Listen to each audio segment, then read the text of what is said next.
Welcome, everyone. I'm Andy Grotto, Director of the Program on Geopolitics, Technology, and Governance at the Stanford Cyber Policy Center. I was a former Senior Director for Cyber Policy of the National Security Council in both the Obama and the Trump White Houses, and Senior Advisor for Technology Policy to the Secretary of Commerce during the Obama administration.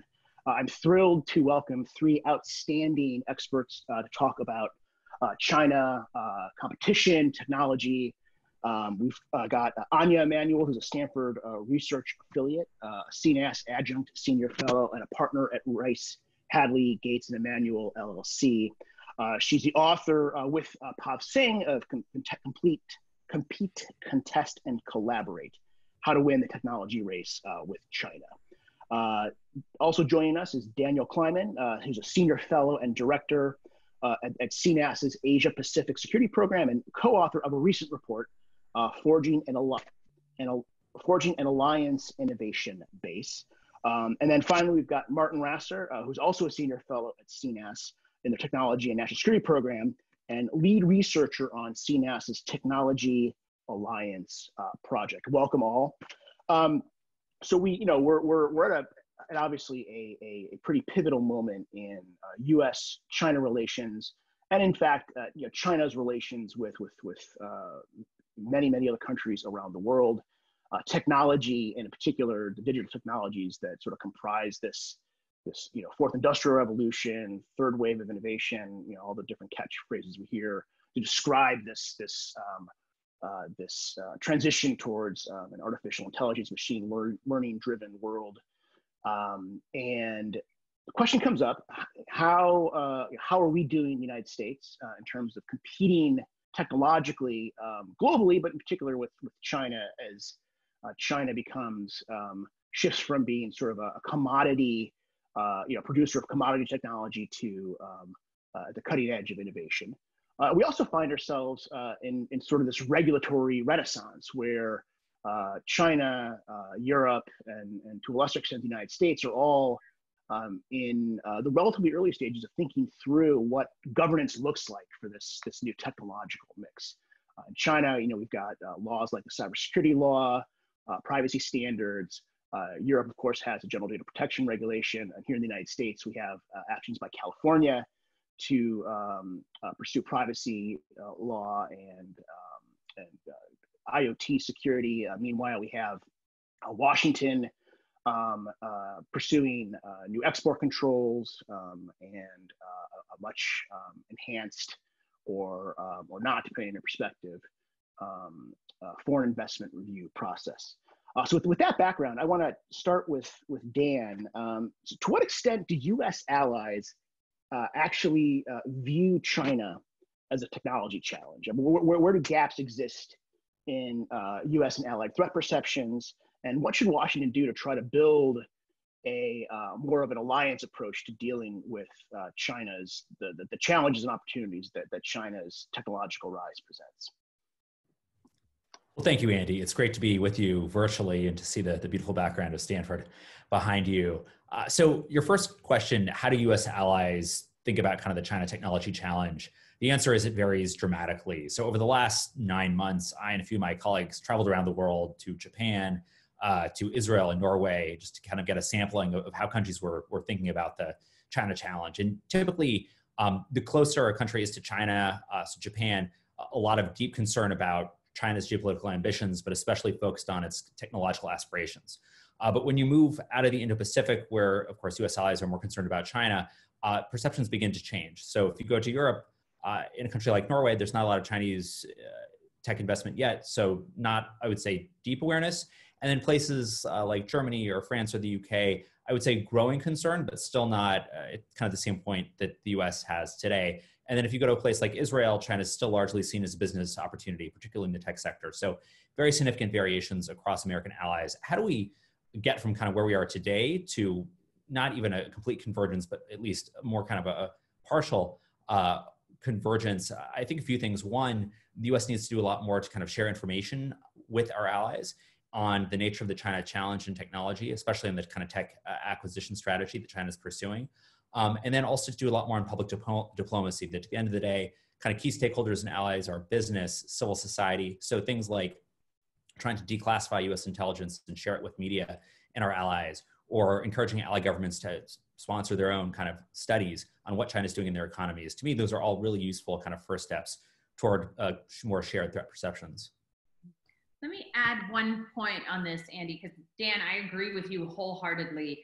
This hasn't been front and center on our allies' radars, but I think it's getting there, especially since COVID. I mean, you saw the announcement over the weekend by Downing Street in the UK saying they're going to create a Democracy 10, a group of alliances that's going to work together on 5G. I think the proposal here is to work on an alternative to Huawei, which you can think what you like about that, but at least it's moving in the right direction. And I think Martin, Dan, and I, and others who've been calling for this kind of joint alliance approach to these tech issues, we're all pretty excited about that announcement.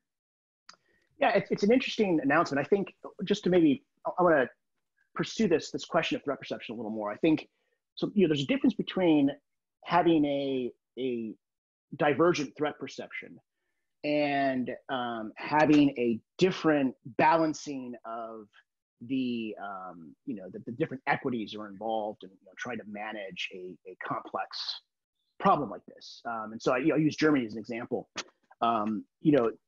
I would argue within Germany, there's a divergence of threat perception, right? You have parts of the national security, intelligence, and military establishment tend to view China, I would argue, far more close to the way we do. The problem oftentimes is that the economic equities, particularly for a country like Germany, where you have an auto industry that is a massively important part of their economy, that for the better part of 20 years now has really looked at China as a critical market. That sort of, shifts an assessment of the pros and cons of frankly making China mad differently than it might make the U.S. Government. I'd love to hear you guys talk a little bit about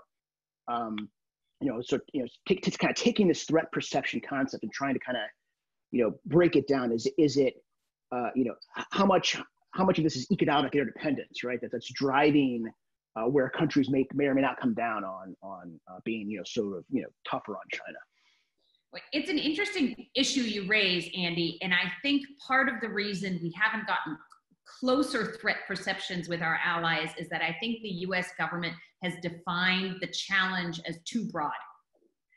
And so far what we've done is we've mostly browbeat countries around the world into not using Huawei for 5G. We talk about China as if it's a new Cold War and they're the enemy. And that's just not where our allies are, especially the European ones who I talk to most closely. And you're exactly right. There are huge economic ties. And I think if our European allies America in a Cold War with China that's all encompassing, I think people would say no.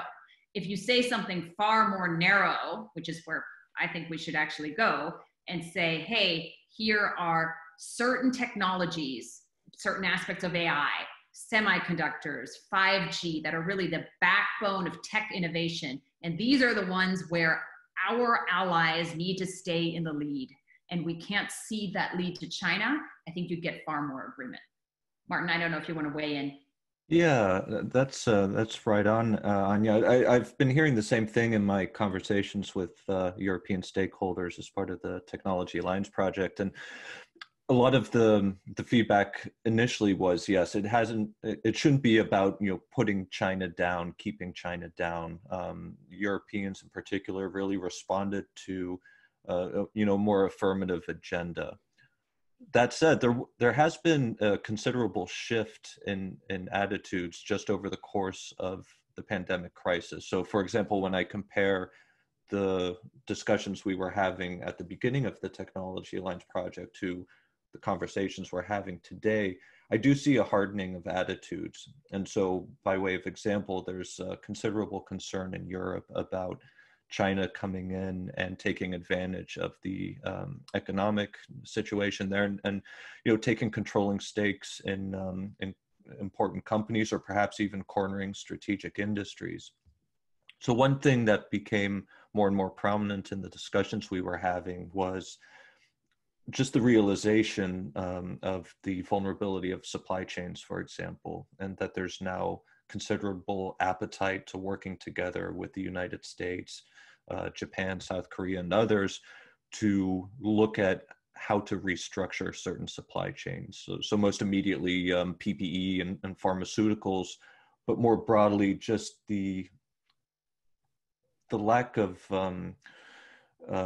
tolerance for being heavily dependent on any one single country, but in particularly China for any types of critical inputs for their societies. So there's an interesting shift going on right now. And the Democracy 10 that you mentioned that the UK has proposed, I think is one indicator that there's a lot more momentum behind the types of ideas that you, Dan, and I have been talking about the past year or so.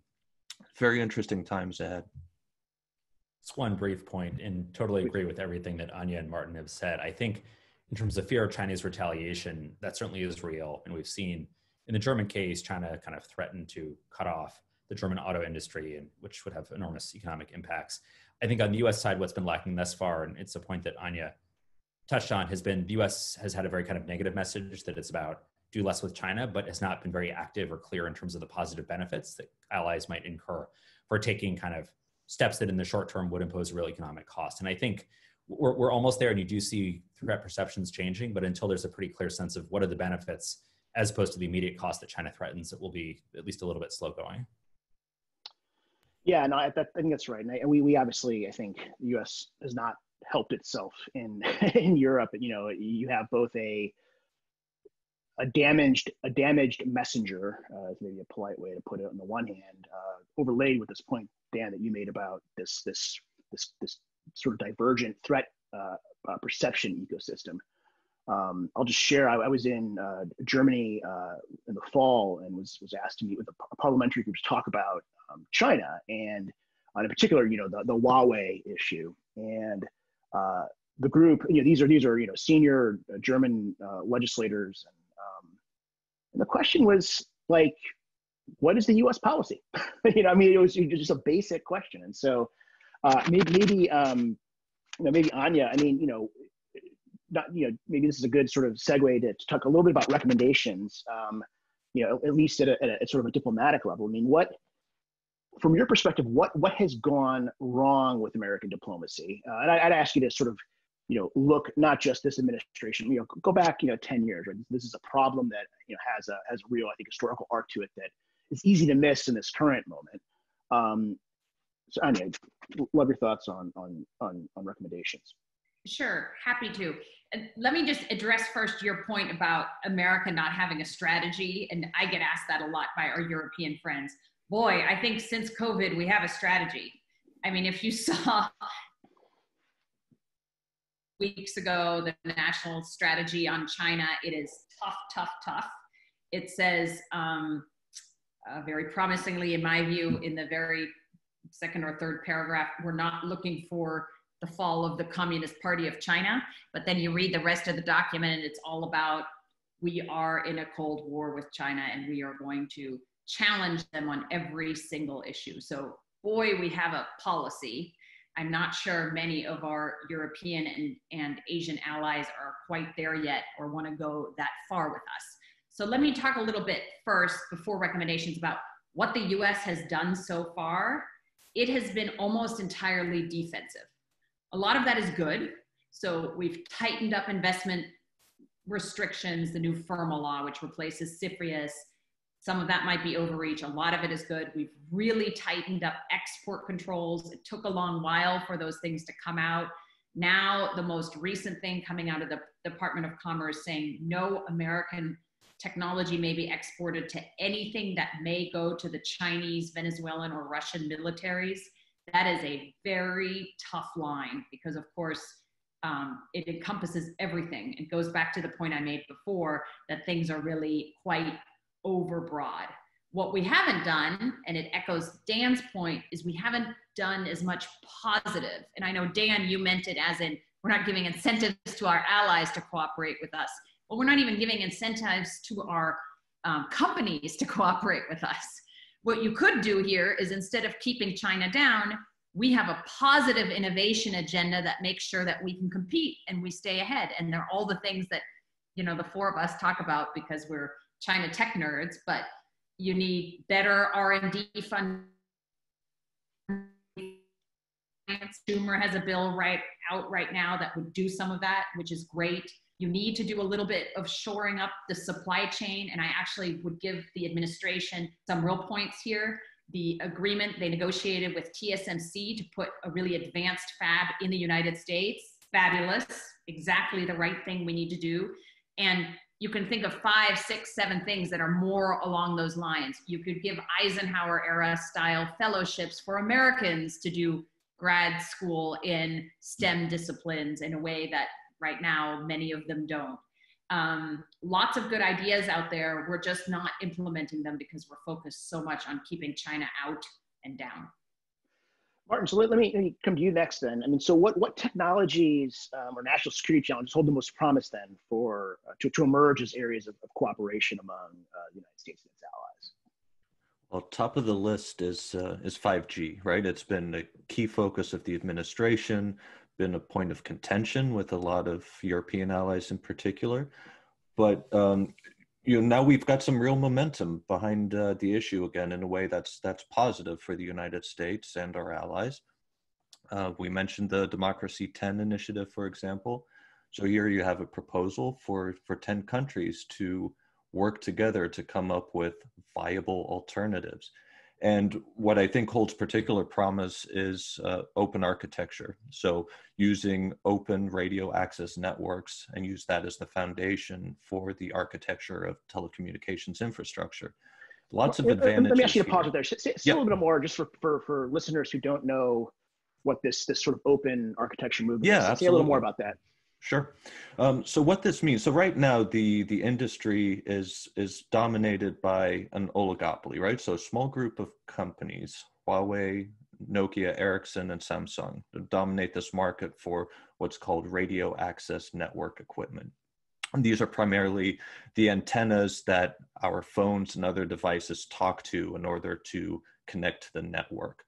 Now, the problem with the way the industry is structured right now is all the equipment that is necessary to build these networks is essentially proprietary to whoever makes it. So mostly one of these 4 companies. So this creates a black box, meaning that the equipment of one company, say Nokia, will not interoperate with that of Huawei. So what that means for an operator is that once you pick a vendor to build out your network, you're locked in. That vendor will supply all the equipment for that part of the network, and they also have you locked in for upgrades, maintenance, and so forth. And you're looking at 10 years of dealing with this one company. So what happens then is once you've chosen a company like Huawei for your 4G network and you want to upgrade to 5G, the cost tends to be less to just stick with the same company. And the problem that companies like Nokia and Ericsson have been having is they just can't compete with Chinese industrial policy, right? Undercutting the competition on price. So then what happens is Huawei keeps growing its market share. Now it's different for 5G. There's a lot of security concerns that go along with it. With 4G, you could mitigate it. 5G is a whole different story because much more ubiquitous in our day-to-day devices, everything from phones to thermostats to autonomous vehicles. But now you also have all your critical infrastructure like power plants and water purification all being connected through these networks. So that in a nutshell is the concern with having a company like Huawei associated with that. And these networks are software based too, which I think is key. Right? Increasingly, yes. And that's what the advantage of open interfaces brings, because then all the equipment has to be interoperable. So that black box becomes a white box, meaning it's open and everyone can use it. You can also have different vendors for the software on a single network. So the whole vendor lock-in situation goes away. So the advantage to moving to an infrastructure like that is that Huawei essentially becomes a non-player because now the operators have purchasing power behind them and they have competitive choices. But in order to make this happen, because it truly means revamping an industry, you would need a group of countries that have significant purchasing power behind them to collaborate on just nudging the industry in that direction, such that that's the direction that everyone wants to go in. And that's why the proposal coming out of London is so important, because this is the first time a significant technology leader with a lot of buying power has actually proposed making this happen. There are pockets in industry that are moving in this direction. There's various industry groups promoting this technology, but to have a national level government actually propose this as a viable avenue, that's very significant. And that's exactly the type of multilateral technology collaboration that you need to push things in a whole new direction. And that's just one example of numerous things that a grouping of countries, like a technology alliance, like what we're talking about here today, is able to do. And that's why this multilateral approach is so critical for the 21st century, because no one country can impact these types of changes on its own. It truly has to be a multilateral collaborative effort, hence the critical need for these types of technology alliances. Agreed. One additional sentence on this ORAN alliance, Martin is exactly right. The hard thing is it disintermediates Huawei. It also makes it much harder for Nokia and Ericsson. So one of the things that the allies are thinking through here is how do you do that without shooting our own so-called, our own champions? Right. Yeah, and that's again the reason why you want this multilateral collaboration, right? Because of course we want Nokia and Ericsson and Samsung to be able to successfully transition. Now, fortunately, those three companies are all located in countries that are allies and partners of the United States. And so there's good incentive to work with these countries to ensure that they have the time and the capacity to make that transition to a new industry.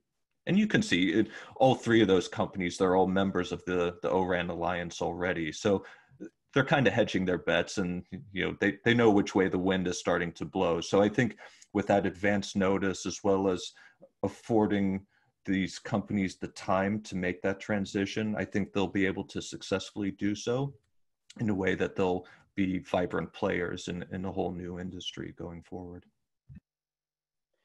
So I think part of what makes this topic so challenging is it comes back to this point we raised earlier about this tension between a set of national security equities and their interplay with economic equities. I'm always drawn to tackling these problems with a particular use case in mind. So 5G, I think that's one way to do it. But as you start to think this, what an evolution of a whether it's a transatlantic relationship, whether it's a broader alliance with Japan and South Korea and other like-minded countries, you start to get into some pretty core areas of regulatory policy. And I'm wondering, we saw, the transatlantic trade and investment partnership was fundamentally about regulatory convergence between the United States and Europe. That ultimately died due to opposition, populist opposition on both sides of the Atlantic.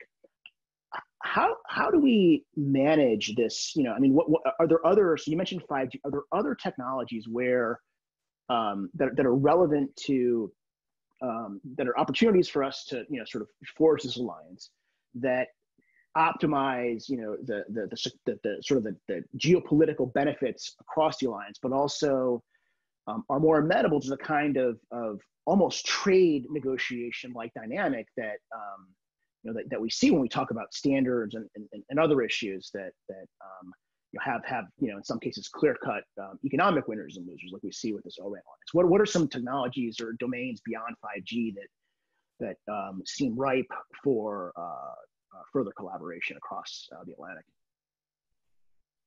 I'm happy to jump in here, and my own view is that the U.S. and its allies will have to kind of pursue many either technology opportunities or trying to leverage technology to address shared national security challenges at once. Some will probably have a harder kind of regulatory environment than others. But at the end of the day, sort of success in one area gives momentum to another. And just to give a few of the other very concrete problems or opportunities, depending on how you want to frame them. One might be new approaches to ISR, intelligence, surveillance, and reconnaissance, so much more in the military domain, less issue on kind of the regulatory side, but essentially the US and its allies in the Indo-Pacific and in Europe and in the Middle East have to maintain situational awareness over large geographic expanses. Current approaches to ISR use very expensive military assets. There's not a lot of them, there's never enough, and the data that's produced, there's not enough processing power. And so coming together with allies and developing new approaches to that, probably less fraught on the regulatory side, could have, of course, significant military application and carry advantage and hopefully create some positive momentum beyond that. Another, I would say, area that sort of blurs the military and maybe the commercial is rare earths and trying to, again, diversify rare earth supply chains. And there's already some collaboration between the US, I believe the UK, and potentially Australia on this, but really having kind of a cross-ally effort to ensure that whether it's through recycling or synthetics, ultimately, that there's not kind of a single monopoly stakeholder in the market. So before you do that, for listeners who don't know what rare earths are and why they're important, just give a couple sentences on that real fast. Sure, Martin, I'm happy to kick this to you because you've actually done a lot of the thinking on rare earths that we've drawn from in our work as well. Well, sure, absolutely. So rare earth elements are a group of 17 elements off the periodic table. What makes these really interesting is that they have some very unique properties, particularly magnetic ones that are very useful in modern electronics. So for example, our cell phones, our laptops contain several of these elements, but more critically, you also have defense equipment like missile guidance systems, for example, contain a lot of these elements. The F-35 fighter contains over 1,000 pounds of these materials. The issue that we have right now is that China has cornered the market. So unlike the name suggests, rare earths aren't exactly rare per se, but that refers more to how difficult it is to extract them because they don't appear in the Earth's crust as pure ore. They're embedded in a whole kind of other materials, which makes the extraction not just costly, but also highly polluting. Because of that, and because China has a fairly large percentage of the world's deposits, about 40%, over the course of the past few decades, a lot of the mining and processing has been outsourced to China. It's a pretty dirty business, right? There's a lot of environmental pollution, there's radioactive waste. Now, China's used this to its advantage, and in fact, in 2011, actually cut off exports to China when they had a dust-up over the Senkaku Islands. That was a big wake-up call for the Japanese, so they started investing a lot in recycling efforts. People in the United States paid attention as well. There was some funding of Department of Energy R&D projects in synthetic substitutes, but that faded away, and the reality now is we're still dependent on almost all our rare earths for China. Last year, as part of the trade war dispute, China hinted that they could cut off supplies to the United States. And now there's all these efforts underway to diversify the supply chain by opening up new mines, funding new processing facilities. But here again, as Dan pointed out, it's one of those areas where all our allies and partners are in the same boat. Everyone's dependent on China. So now it's a matter of, can we band together and fund new mines, new processing facilities, but more importantly, look at, for the longer term, better recycling techniques and ideally coming up with synthetic substitutes so you don't have to do extractive mining at all.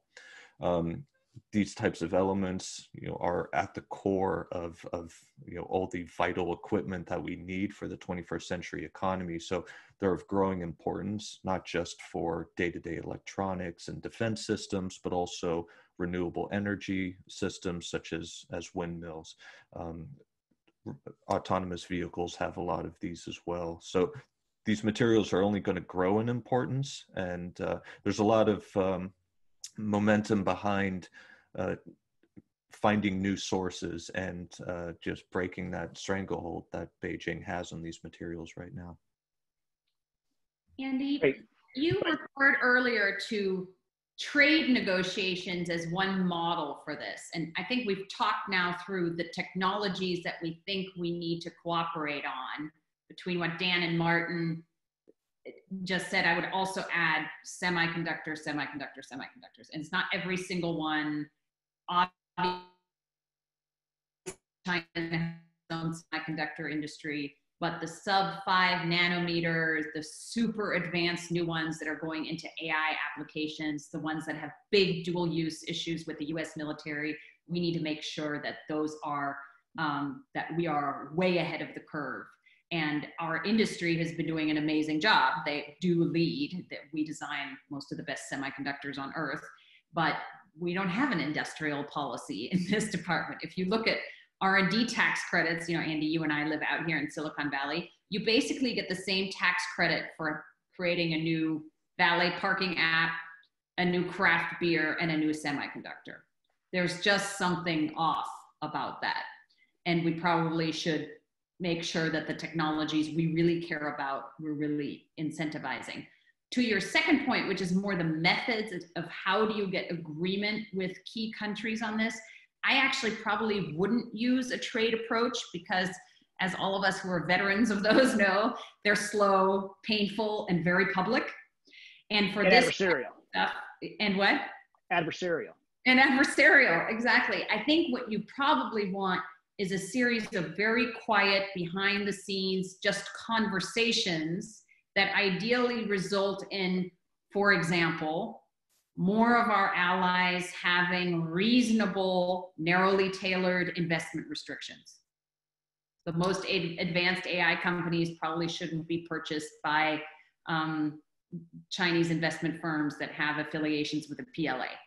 Narrowly tailored export controls. I would tailor them more narrowly than what we're doing currently in the US, but you don't need full agreement on all of this. You just need agreement on what the threat is and roughly what the response is, and then you let each government do it individually. I think that's a much faster approach. But Dan and Martin and I haven't talked about this, so the two of you may have different views.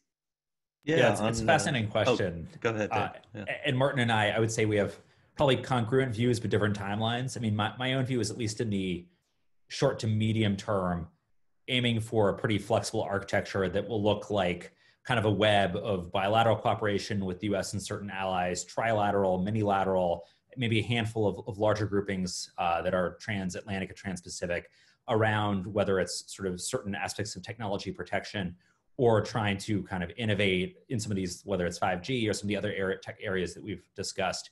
But that it will be pretty fluid, kind of web-like. You're not necessarily in the kind of short to medium term going to have sort of a single organization that kind of comes together. I certainly think that's where we should go over the long haul. My own view is that if you look at, I mean, I come at this from kind of the Asia policy side of the house. If you look at the kind of network security architecture the US has really championed in Asia for this point, 2 decades, that's actually kind of an inspiration where you started with very kind of small trilateral discussions, the US and a handful of allies. And today you have trilats, you have a quad with Australia and India, Japan and the US. You have often trilats that don't even involve the United States, but it's all kind of positive and mutually reinforcing. And to me, at least in the kind of near to medium term, that's kind of my vision for this architecture. Martin? Yeah, on semiconductors, Anya, I completely agree with you. Any type of export control should be very limited. And to your point, on chips themselves, it doesn't make sense to have the broad-based controls that a lot in the administration are proposing right now. Instead, where the focus really is, where we truly have a technological edge, is on the equipment needed to make the semiconductors. The United States dominates that market, and together with Japan and the Netherlands, that accounts for over 90% of the global industry for that equipment. China cannot make these machines. So if we want to maintain a technological edge over China in semiconductors, you put the controls on the actual manufacturing equipment. And that's the best way to preserve our technical edge there. Now, of course, you're asking. Yeah, sorry, you're asking. Oh, go ahead, Andy. Yeah, and that's the thinking right behind the entity list changes last week, right, or 2 weeks ago now. Or I should say that the proposed changes at the end of the list, right? Yeah, that's part of it. Now, the downside there is it's unilateral, right? And so at this point, you're only restricting U.S. companies. So what we really need is a multilateral approach, working with the Netherlands and Japan, but also to a certain extent with Singapore and Taiwan, to make sure that that equipment then isn't sold to China. And then you can sell almost all the chips you want to China. In fact, I think it would be fantastic if China remains highly dependent on primarily US semiconductors. It's great business for US industry. And as Anya pointed out, there's largely no security risk associated with selling commodity chips to China. There's a few aspects like field programmable gate arrays and the sub 5 nanometer chips that you wouldn't want to sell. But for the rest, things that go into phones and laptops, there's no risk associated with that. But then that's, of course, is still that restrictive aspect. So from an affirmative angle, I would propose, more like what the administration was able to do with TSMC, diversifying the global supply chains, because we're still vulnerable by having a lot of semiconductor fabrication taking place in Taiwan. There's just the espionage and theft risk from China, but and more broadly the geographic proximity. In the event of a military conflict, that would cut off our supply as well. So again, here we need to work with partners to set up new fabs in various parts of the world so that you have that resilience and that redundancy and surge capacity in manufacturing, building a truly trusted supply chain. And then the third part of this, also very much an affirmative thing to do, is invest in R&D and making sure that next generation of semiconductor design, but also the new materials, the new architectures that you need to go beyond the limitations of silicon, because we're pretty much at the end of Moore's law with silicon now. So we have to find out what that new thing is. That'll ensure American competitiveness in this critical field for decades to come. Exactly. I mean, that's exactly where I was going. Once again, our policy is almost all sticks, no carrots, and unilateral instead of multilateral. And we just have to fundamentally shift the way we're thinking about that. So let's talk through with a little more granularity. Let's take the semiconductor as an example. Who are the winners and losers, right? Of if something along the lines of what Martin you've laid out are. It's just trying to get my head around the underlying political economy of how would you get from idea to implementation? Is it how much of it is willingness to invest government dollars versus aligning private sector incentives versus countries not being willing to make China mad? Walk us through a little bit of the underlying political economy here. Martin, you want to start? Sure, absolutely. So what I was describing, that three-pronged approach, I see as being a good foundation, right? Because on the one hand, yes, you're restricting certain sales, but at the same time, you're creating new opportunities for the semiconductor manufacturing equipment manufacturers because you're opening up new production lines. I think also just the coalescing understanding that China's influence over semiconductor supply chains are so big that there's sufficient interest now in many European countries, Japan, South Korea, to shift that away. Part of a broader restructuring of global supply chains in the post-COVID world. You'd have to combine this, of course, with other types of tax incentives, private-public partnerships. There's a whole host of avenues you could take, and that we can talk about what the exact mix of that pie would be, how big each slice should be. But at a basic level, I think those would be the fundamental components of what such a strategy would look like. And I would just add concretely, I think the way I would go about this is get together behind the scenes, again, a group of semiconductor CEOs and folks in government. And the hard thing is here, like everything we're talking about, tech policy, there isn't one person in any government that owns it, right? You see this in the Trump administration. They're really struggling to do this. And there's Blair in Commerce, who's really engaged. There's OSC, there's Keith Kroc in State, but no one clearly owns this issue. And multiply that against all the other governments that we're trying to deal with. But you could imagine a small grouping that gets together and says, okay, we're going to have a joint fund for semiconductor manufacturing equipment R&D help or chip design help. But these are the types of things where I would prefer not to prescribe what the outcome should be, rather say, look, you need probably 5 sessions of the people who know this in the most possible detail to get in a room and have a real conversation. Because the way this works now, at least from what I see from our US semiconductor industry, they're still kind of trying to lobby the government to do business as usual. The world has changed and our government is all on the shut it down. And at some point there needs to be some compromise there from both sides. So government as a broker is sort of the model, I think, if I understand your point, Anya. A convener and a funder. Right.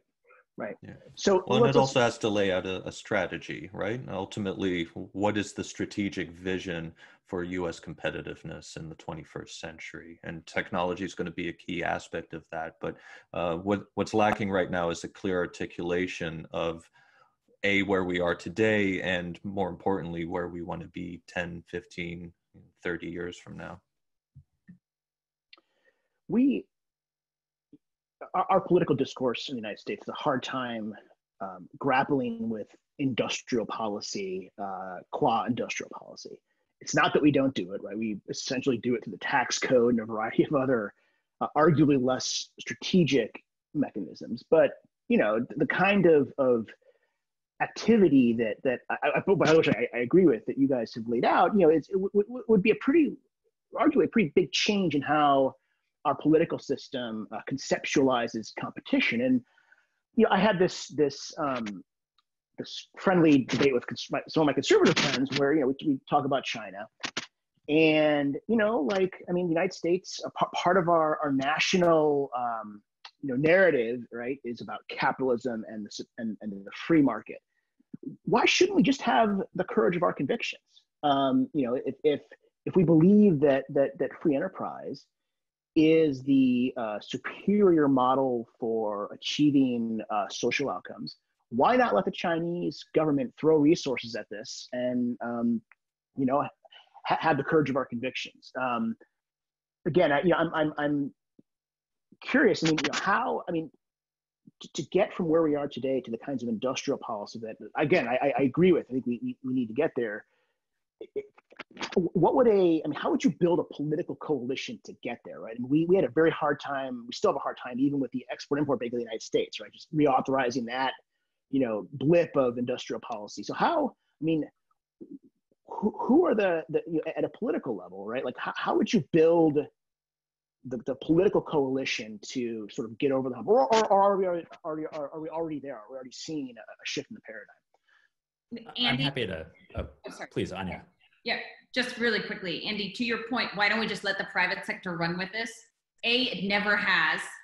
B, the incentives are misaligned. It is much easier for a venture capital firm to fund 4 recent Stanford grads and a server to create the next Snapchat than to do something really complex and hard tech like semiconductor manufacturing equipment, which is why you see so much more investment in the former, which I would argue doesn't really move the technical bar, versus the latter. And by the way, there's no principle, we've never actually done this. If you look at where Silicon Valley came from, a lot of what happened with Varian, Fairchild Semiconductor, all those storied early Silicon Valley companies had huge contracts out of DoD.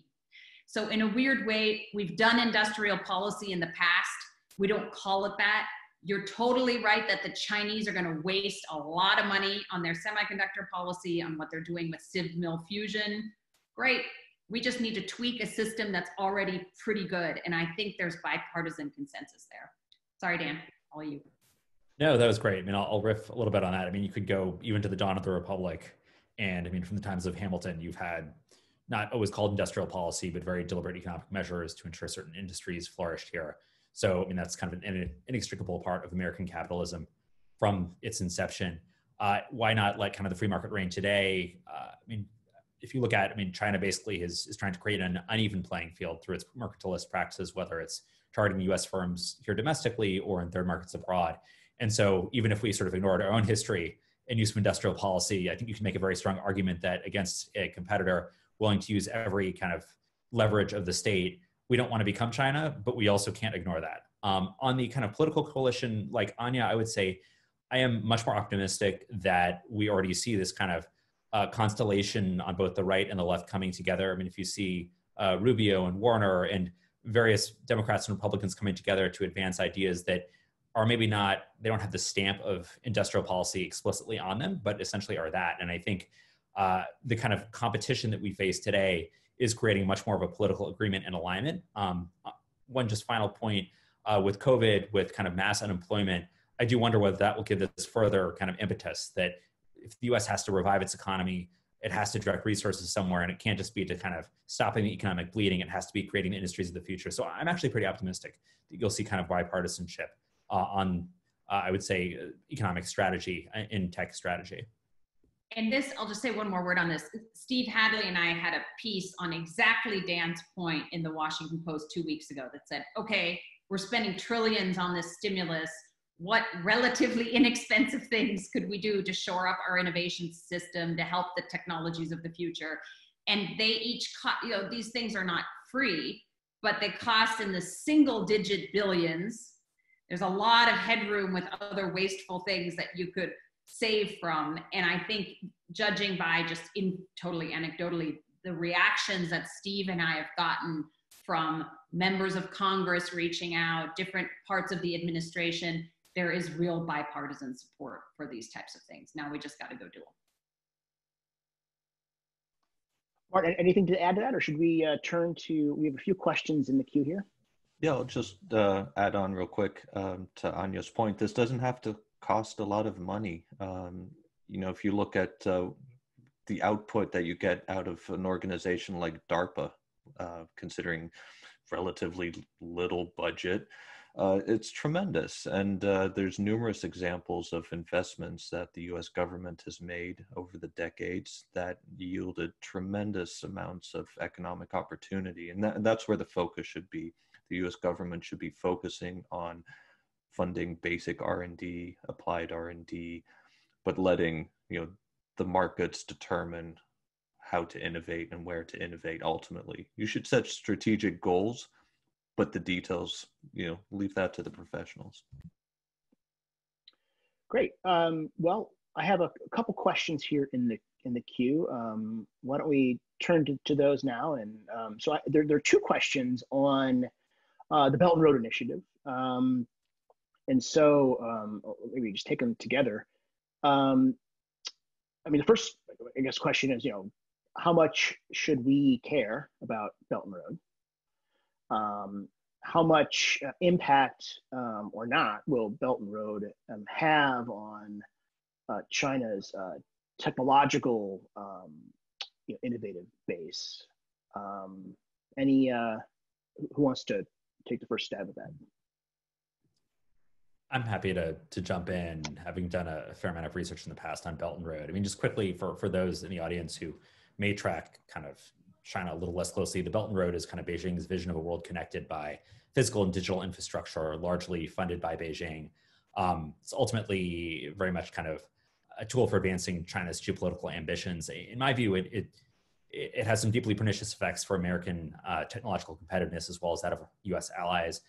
China increasingly is focusing on kind of what they call, or what Beijing calls, kind of the digital Silk Road, whether it's telecoms, undersea cables, but especially very active in developing countries. And so you see essentially China embedding itself in developing countries, positioning its industries to kind of set standards there, and then potentially use that on the global stage. There's a lot of potential for China, of course, to exfiltrate data from developing economies, to also use that data to target consumers. So in my mind, this is very much kind of force amplifier for how China is able to kind of play on the world economic stage and also compete technologically. Your thoughts?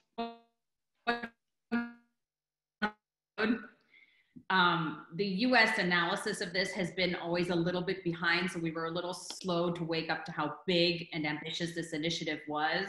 And then for a few years, we thought, oh my God, it's all over for us. China has the Belt and Road. Well, it has in it sort of the seeds of its own demise. You're seeing it now. You know, just since the COVID crisis hit, Pakistan has asked for a restructuring of its $30 billion in loans, and there's like 20 Belt and Road countries in the line behind that. And how China works that out is going to say a lot about how ambitious they can be with Belt and Road going forward. And I think it'll be far less ambitious than it has been. Yeah, another question. I'm going to take the moderator's prerogative here. We've spent a lot of time, most of the time today, talking about engaging allies, right? What would you recommend as far as U.S. engagement with China?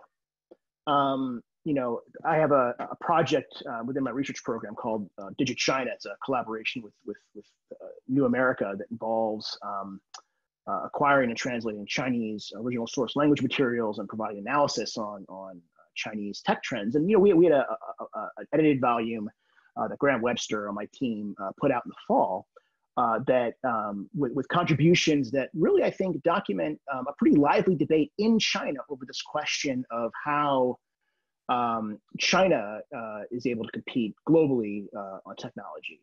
And so it's not like, the Chinese are necessarily,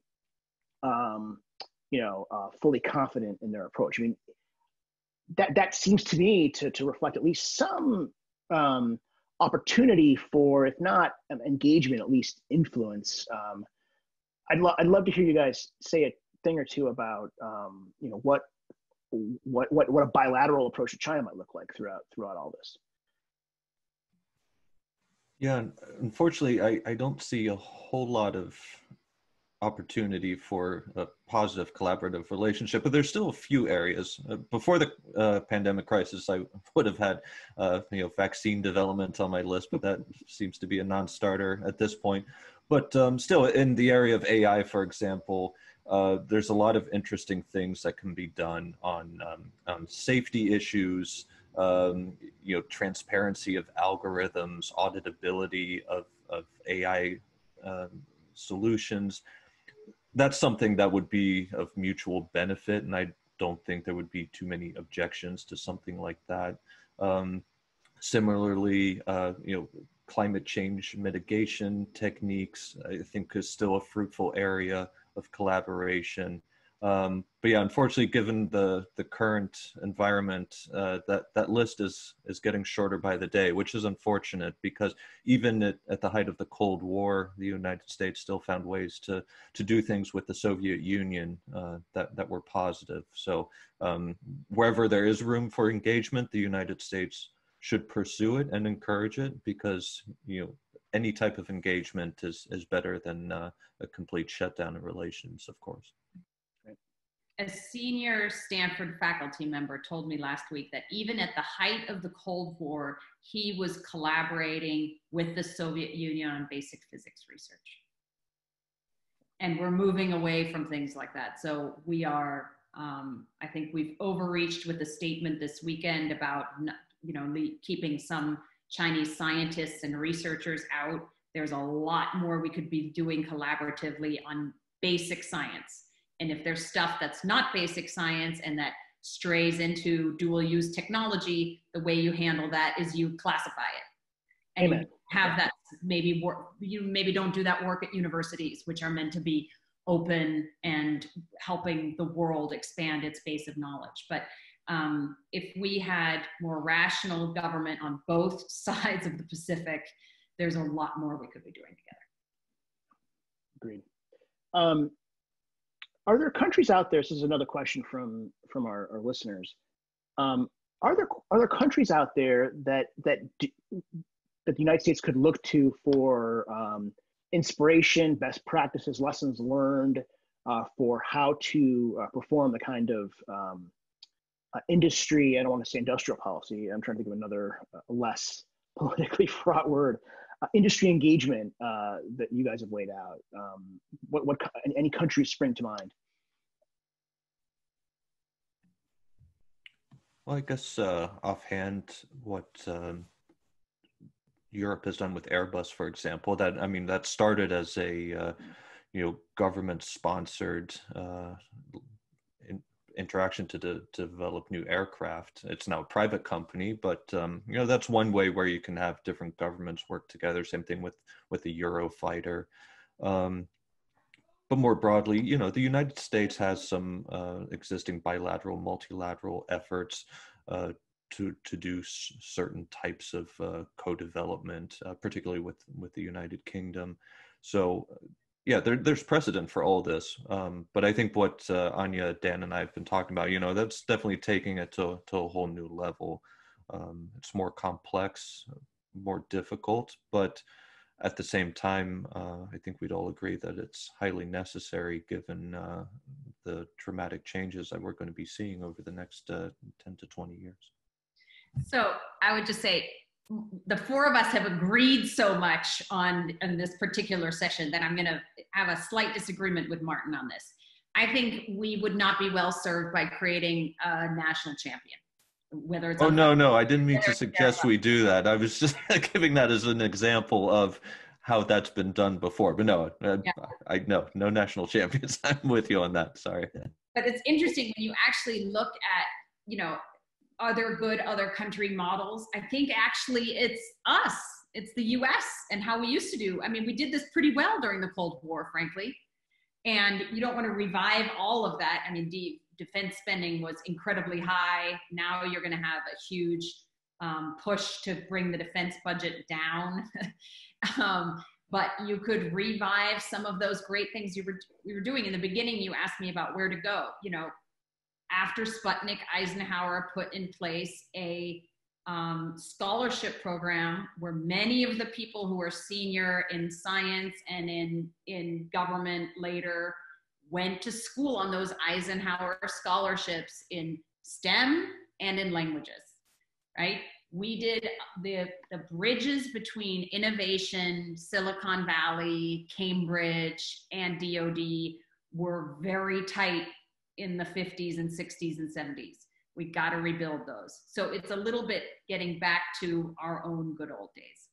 Yeah, no, I was going to say, I think, America in the late 50s, through the 60s is probably an exemplar. I mean, there's obviously much that we would do differently today, but I think that's a good point.